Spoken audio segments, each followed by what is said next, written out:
Olá, paz seja convosco, tudo bem? Espero que todos estejam bem, cuidando, né? Cuidando da sua saúde aí. E enquanto nós estivermos nesse isolamento social, nós vamos tentar seguir as nossas aulas através dessas videoaulas, né? E nós vamos então hoje continuar o estudo da nossa disciplina Introdução à Educação. Vamos para o capítulo 4 do nosso livro, na página 51. Nós já vimos o capítulo 1, que falava sobre educação, depois o 2 e o 3, onde nós falamos sobre a ciência cartesiana e a ciência sistêmica, falamos também sobre paradigmas, e hoje a gente vai para o capítulo 4, que ele vai trazer um estudo acerca da didática. O que é a didática? O nosso livro ele vai trazer aqui algumas explicações, a gente vai se guiar por ele, certo?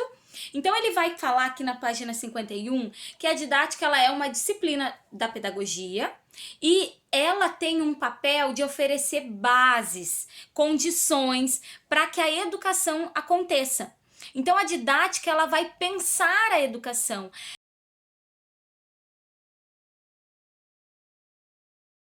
Ela se propõe a pensar sobre o ensino, a pensar sobre como isso acontece, como que pode ser melhorado, como que as aulas devem acontecer, como deve ser o papel do professor, como que deve se organizar o currículo. Então ela vai se voltar para esse olhar, para o ensino, para a aprendizagem, certo?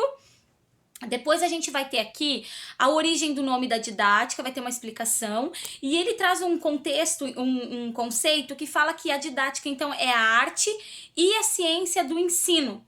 E tem como finalidade a análise e a reflexão sobre o ensino, que é o seu objeto de conhecimento. Então a didática ela vai fazer com que a gente repense o ensino, pense essa educação, tá? Que nós temos visto, vivido e participado hoje também desse contexto. Depois nós vamos ter na página 52, no tópico 2.1, outros conceitos também sobre didática, tá bom? Então vocês vão estar dando uma olhadinha aí nos parágrafos e ele vai trazer o que alguns pensadores falam e conceitos que eles trazem sobre didática para poder enriquecer esse conceito que nós vimos na página anterior. Então ele vai dizer que didática é o estudo do processo de ensino, vai dizer que ela como parte da pedagogia, que ela trata as normas científicas dessa prática educativa, da atividade da educação, que ela contribui para que o docente avalie, reflita o seu trabalho, que ela é para refletir continuamente sobre esse processo de ensino, estrutura a base científica da prática do ensino. Então ele vai trazer outros conceitos sobre o que é essa didática, ok?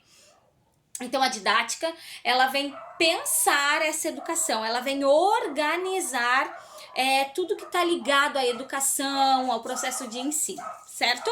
Até aí? Se não, depois vocês me mandam uma mensagem aí e a gente tenta retomar, certo? Vamos lá. Depois nós vamos ver que o tópico 2.2 ele segue falando sobre o percurso histórico da didática. Como que isso veio se estendendo para chegar até os nossos dias, então, e a educação e a maneira de ensino que nós temos hoje. Então ele vai trazer o nome de alguns pensadores, de alguns pedagogos que influenciaram nesse percurso histórico e que influenciaram nesse olhar didático para o processo de educação, tá? A gente vai ter o primeiro nome aqui, que é o João Amós Comênio, na página 5.2. O que é importante a gente pensar sobre ele que o livro nos traz, tá? Ele vai falar que o Comênio, ele foi o pai da didática moderna. E ele tinha uma visão de que todas as pessoas poderiam aprender. Ele pensava num método universal de ensino, uma educação que pudesse ser comum para todas as pessoas. Então ele tinha esse olhar, essa visão, e ele tentou trazer isso na obra dele, que foi a Didática Magna. Tá aí em negrito no livro de vocês, na página 5.2, certo? E ele então começa a pensar que o ensino ele tem que estar centrado na ação, servir para a vida, ter significado, ser significativo, um ensino significativo para o aluno, para a vida dele. Na página 53, no segundo parágrafo aqui, vai dizer que Comênio entendia que se havia um método para conhecer corretamente, também deveria haver para ensinar com eficácia. Determinado em formular proposta infalível para orientar o ensino, ele sistematizava suas orientações em forma de manuais de ensino. Comênios, ele foi o primeiro, né, a organizar, um dos primeiros a organizar um material de ensino. Se nós pensarmos hoje, nós viemos e ainda temos isso na educação de hoje, um manual, um material que orienta o ensino, um livro didático. Nós utilizamos no ITQ um livro didático. Então ele pensou que também era necessário organizar esse ensino dentro de um manual, de maneira que todos pudessem ter acesso a esse ensino e percorrer ele dentro de uma estrutura, de uma sequência, certo? Depois a gente vai ver o Jean-Jacques Rousseau.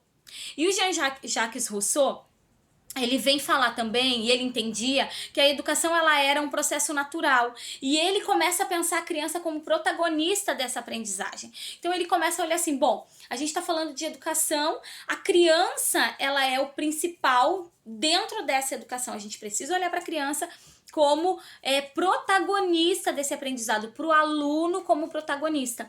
Lembra que a gente falou na última aula sobre a visão que se tinha da criança como uma tábua rasa?